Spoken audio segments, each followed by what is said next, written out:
Maglulunsad ng iba't ibang programa ang ilang grupo ng Muslim kasabay ng paglagda sa Comprehensive Agreement on the Bangsamoro sa darating na Huwebes. Paliwanag ng ilang grupo, ito'y upang ipakita ang kanilang suporta sa isinusulong na kapayapaan sa Mindanao. Narito ang special report ni Princess Habiba Sari.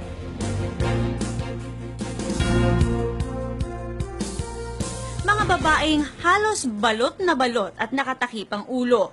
Mga lalaking 5 ulit bumabalik sa loob ng masjid para magsimba at mga taong ipaglalaban ang pananampalataya sa ngalan ng Allah subhanahu wa ta'ala. Sino nga ba sila? Sila ba ang mga Muslim? Sino sila at ang kakaibahan nila sa mga Moros? Paano sila nabuo at saan sila naninirahan? Ang mga Muslim sa Pilipinas at maging sa ang dako man ng mundo ay may iisang at ito ay ang Allah subhanahu wa ta'ala ang siyang tagapaglikha. Sila ay sumusunod sa mga turong na ayon sa relihiyong Islam sa utos ng Allah at paggaya na rin sa mga naging kaugalian ni Propetang Muhammad sallallahu alaihi wasallam. Napakarami ng Muslim sa Pilipinas, lalo na sa Mindanao, kung saan tila'y ito na ang kanilang naging tahanan sa mahabang panahon. Dito ang kanilang mahaba at napakagandang kasaysayan ay nakaukit ng tila walang katapusan.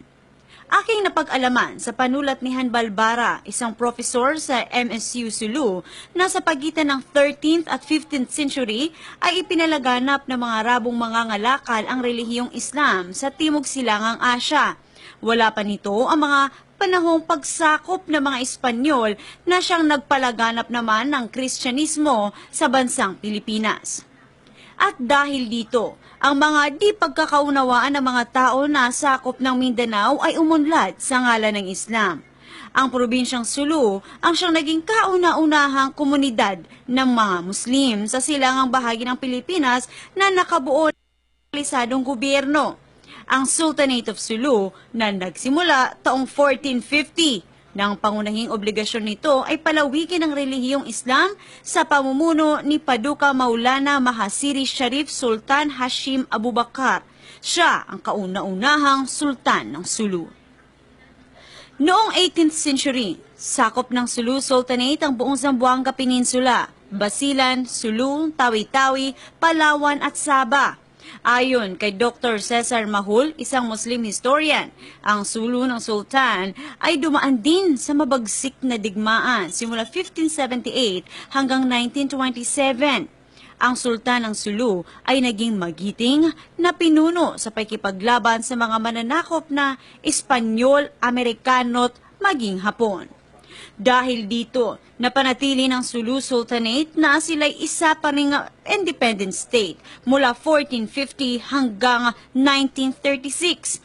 Kaya't mas minabuti nito, mas palaganapin pang Islam sa mga kalapit probinsya tulad na lamang ng Lanao. Mas lumawak pa laganap ng Islam nang dumating si Muhammad Sharif Kabungsuan kasama ang malaking grupo ng mga Sama na dumating sa Malabang, Lanao del Sur taong 1515. Ayon sa panulat ni Bara, ang pagdating ni Kabungsuan sa Lanao ay hindi aksidente, kundi planado upang magpalaganap pa ng relihiyong Islam at bumuo ng mas marami pang komunidad para sa mga Muslim.